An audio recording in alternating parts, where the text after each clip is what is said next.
Assalamualaikum warahmatullahi wabarakatuh. Kami dari kelompok 10 akan mempresentasikan tugas mata kuliah Pendidikan Kewarganegaraan mengenai integrasi nasional. Perkenalkan, saya Sabrina sebagai moderator dan rekan saya Nurul Aini Wahida yang akan menjelaskan tentang pengertian integrasi nasional dan bentuk integrasi nasional. Lalu ada saya sendiri yang akan menjelaskan mengenai faktor penghambat dan pengertian pluralisme.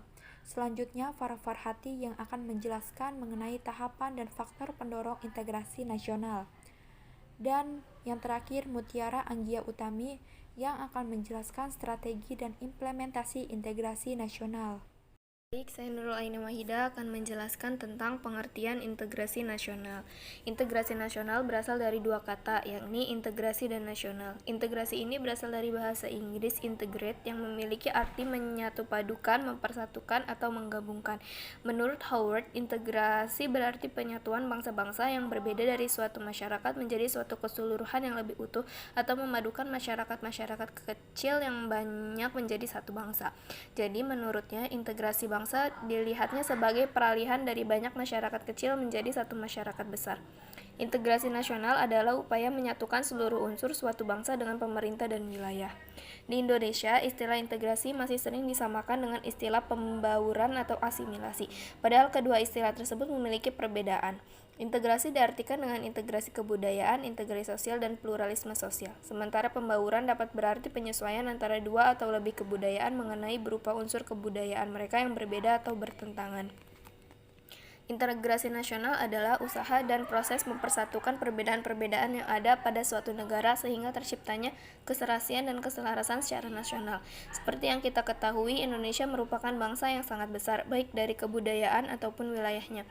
Di satu sisi, hal ini membawa dampak positif bagi bangsa, karena kita bisa memanfaatkan kekayaan alam Indonesia secara bijak atau mengelola budaya-budaya yang melimpah untuk kesejahteraan rakyat. Namun, selain menimbulkan sebuah keuntungan, hal ini juga akhirnya menimbulkan masalah yang baru. Yang selanjutnya yaitu bentuk-bentuk integrasi sosial. Yang pertama, integrasi instrumental. Integrasi instrumental adalah bentuk integrasi yang dapat kita lihat dengan mata kepala kita sendiri, berupa aktivitas sehari-hari, kebiasaan, dan keseragaman di antara individu-individu dalam masyarakat. Keseragaman, ikatan-ikatan sosial, dan kepentingan kelompok yang menyesuaikan dengan kebiasaan pola kehidupan masyarakat. Yang kedua, integrasi ideologis. Jika integrasi instrumental dapat dilihat secara visual, integrasi ideologis adalah sebaliknya. Integrasi ini tidak dapat dilihat secara visual dan lebih cenderung pada fokus pada nilai-nilai spiritual dan ideologi yang ada. Yang ketiga, integrasi normatif. Integrasi normatif adalah integrasi yang terjadi yang berhubungan dengan norma-norma di masyarakat. Contohnya adalah berbagai macam suku bangsa dan budaya yang ada di Indonesia, serta nilai dan adatnya, serta kebiasaannya masing-masing terintegrasikan dalam satu norma kebangsaan berupa Bhinneka Tunggal Ika, norma agama, atau norma-norma kesopanan lainnya. Yang selanjutnya yaitu integrasi fungsional. Integrasi ini terjadi karena adanya fungsi atau tujuan yang sama dari berbagai individu dari kelompok yang berbeda. Perbedaan fungsi tertentu dalam sebuah masyarakat dapat membentuk satu integrasi untuk mencapai satu tujuan yang sama. Hal ini dapat dilihat dari masyarakat dan pekerjaan yang berbeda-beda saling membantu untuk mencapai satu tujuan yang sama. Yang terakhir, integrasi koersif. Integrasi koersif adalah integrasi yang terjadi akibat adanya paksaan. Integrasi ini biasa dilakukan oleh orang-orang yang memiliki kekuasaan dan dapat berdampak negatif di masa mendatang.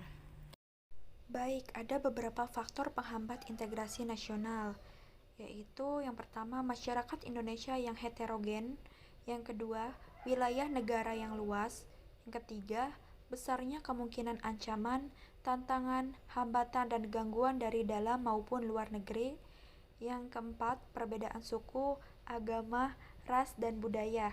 Yang kelima, adanya paham etnosentrisme. Lalu selanjutnya saya akan menjelaskan mengenai pengertian pluralisme nasional. Pluralisme berasal dari bahasa Inggris, pluralism.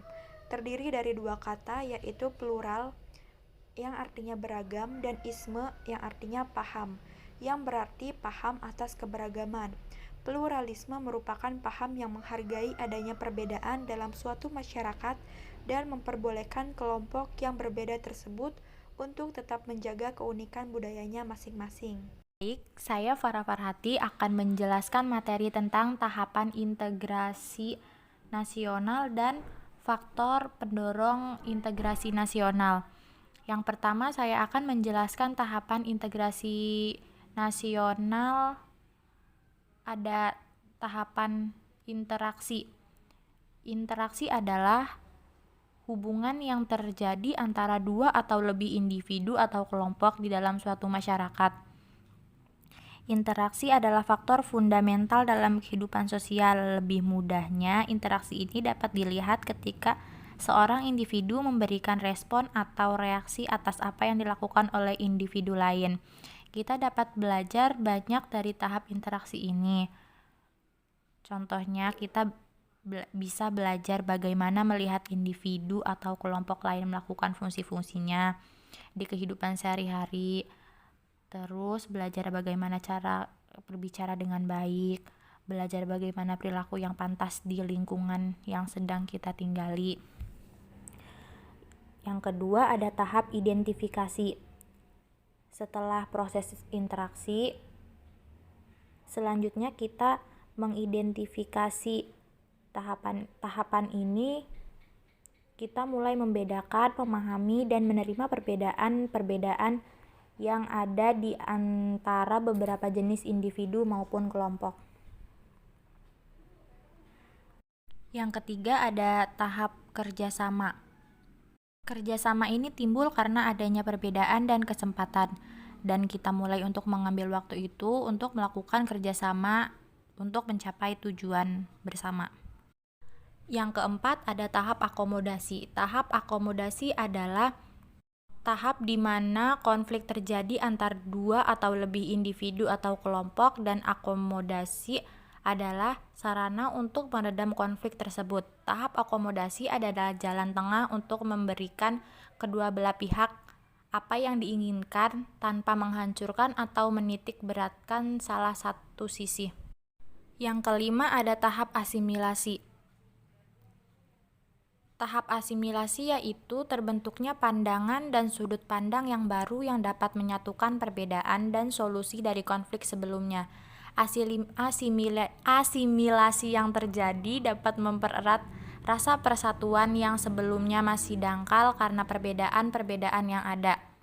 Dan yang terakhir, ada tahap integrasi. Tahap integrasi adalah di mana berbagai karakter dan kebiasaan individu dan kelompok yang berbeda dapat hidup secara harmonis di lingkungan sosial tertentu.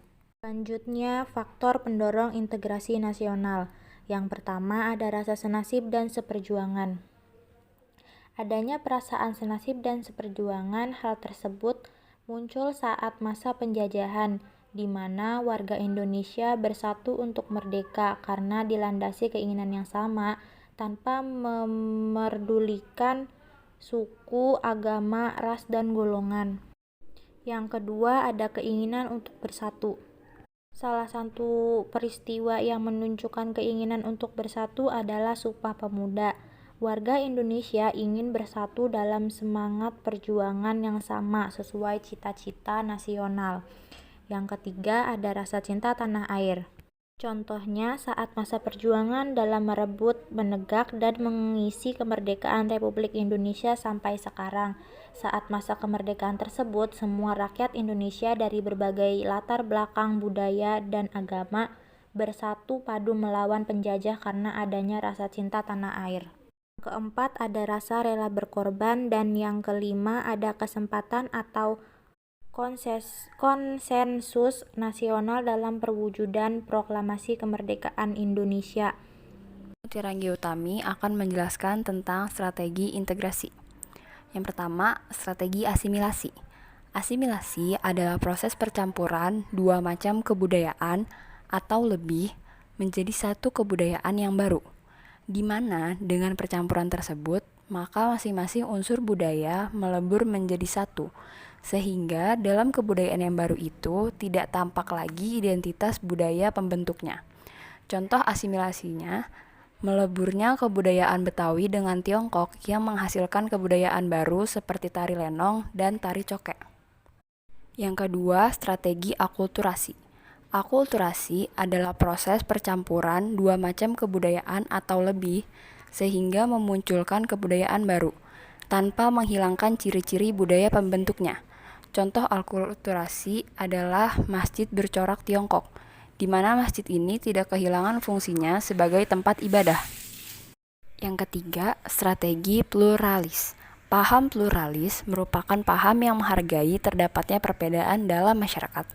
Paham pluralis pada prinsipnya mewujudkan integrasi nasional dengan memberi kesempatan pada segala unsur perbedaan yang ada dalam masyarakat untuk hidup dan berkembang. Berikutnya, implementasi integrasi nasional Indonesia. Yang pertama, Bhinneka Tunggal Ika, yang berarti berbeda-beda tetapi tetap satu jua. Untuk terwujudnya masyarakat yang menggambarkan semboyan Bhinneka Tunggal Ika, diperlukan pandangan atau wawasan multikulturalisme, yaitu pandangan bahwa setiap kebudayaan memiliki nilai dan kedudukan yang sama dengan kebudayaan lain. Yang kedua, pembangunan Taman Mini Indonesia Indah atau TMII.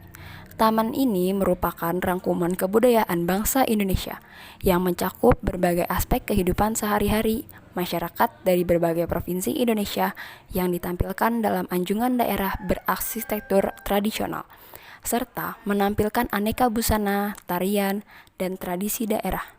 Di samping itu, di tengah-tengah TMII terdapat sebuah danau yang menggambarkan miniatur kepulauan Indonesia di tengahnya. Yang ketiga, penggunaan bahasa Indonesia. Indonesia terdiri dari kultur atau budaya yang majemuk. Oleh sebab itu, penggunaan bahasa Indonesia sangat penting sebagai alat pemersatu bangsa. Yang keempat, sikap toleransi dan solidaritas. Berikutnya, menanamkan sikap tenggang rasa dan saling membantu. Sikap tenggang rasa dan saling membantu satu sama lain merupakan hal yang harus selalu kita terapkan.